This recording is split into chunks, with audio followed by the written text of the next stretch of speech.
नमस्ते वॉरियर्स। धन्यवाद है आपका स्टैंड फॉर एस के इस वीडियो में हमसे जुड़ने के लिए।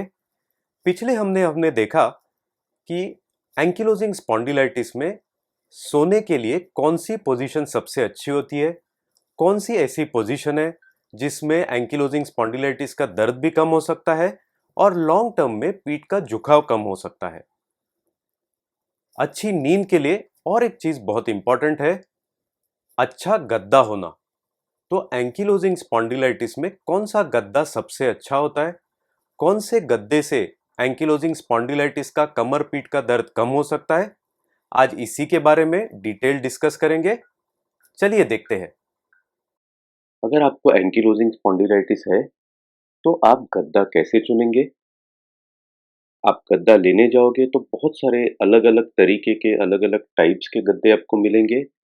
मेमोरी फोम वाला गद्दा, लेटेक्स वाला गद्दा, कॉइल्स वाला गद्दा, पिलो टॉप वाला गद्दा, हाइब्रिड, यूनिवर्सल सपोर्ट।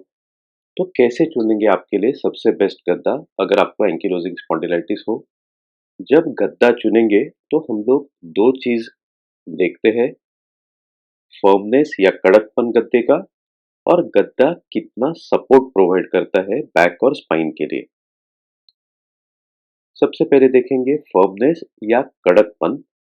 ये फर्मनेस या कड़कपन क्या होता है? जब आप पहली बार गद्दे पे लेटते हो तो कैसे महसूस करते हो?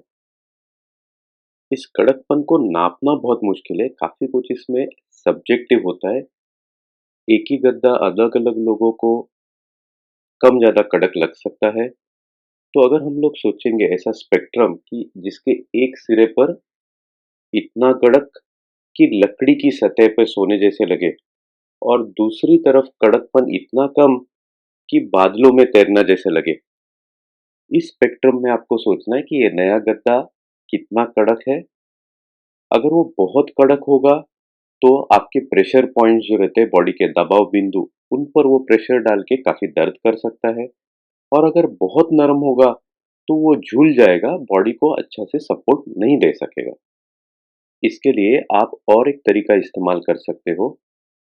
आप आपके वर्तमान जो आप फिलहाल यूज कर रहे हो उस गद्दे के बारे में सोचना, वो कितना कड़क है।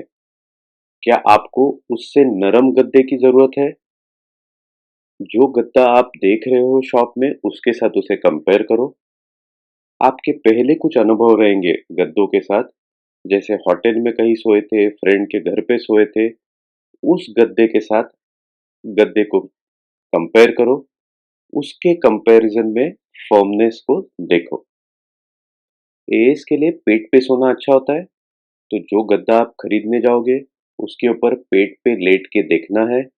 अगर गद्दा बहुत नरम है तो वो आराम से दब जाएगा, और पेट पे लेटोगे तो पेट के जगह पे यू शेप्ड हो जाएगा, तो पेट नीचे चला जाएगा और सर और पैर थोड़े ऊपर रहेंगे।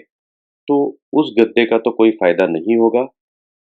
अगर पेट की जगह गद्दा नीचे धंस जाता है तो दर्द और बढ़ सकता है, क्योंकि वो यू शेप में चला जाएगा, जैसे मैंने अभी कहा आपको।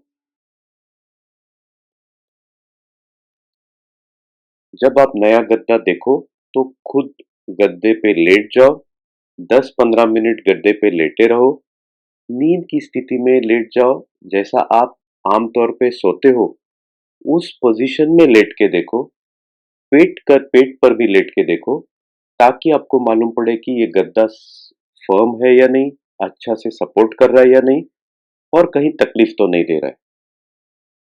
मेमोरी फोम गद्दे की काफी चर्चा होते रहती है, लेकिन मेमोरी फोम गद्दा एंकिलोजिंग स्पॉन्डिलाइटिस के लिए अच्छा नहीं होता है।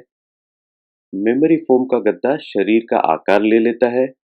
अगर किसी को स्पाइन में डिफॉर्मिटी हो, अगर किसी की कमर पीठ झुकी हुई हो और वो उस गद्दे पे सो जाता है, तो गद्दा भी उसी का आकार ले लेता है। वही डिफॉर्मिटी स्पाइन के उसी आकार में मेमोरी फोम का गद्दा चला जाएगा।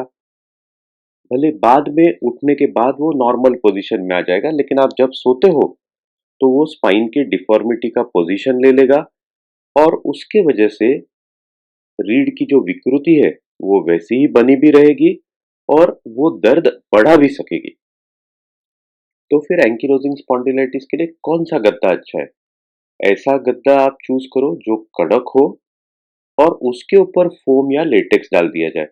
तो गद्दा कड़क है तो सपोर्ट फर्म रहता है, और ऊपर छोटा लेयर फोम या लेटेक्स का हो तो वो प्रेशर पॉइंट्स पे दर्द नहीं बढ़ाता है। और याद रख के खरीदने से पहले आपको खुद उसके ऊपर सोकर देखना है कि आप कंफर्टेबल हो या नहीं हो। धन्यवाद वॉरियर्स, हमसे जुड़ने के लिए। आज के लिए बस इतना ही। अगले हफ्ते जरूर मिलेंगे। धन्यवाद।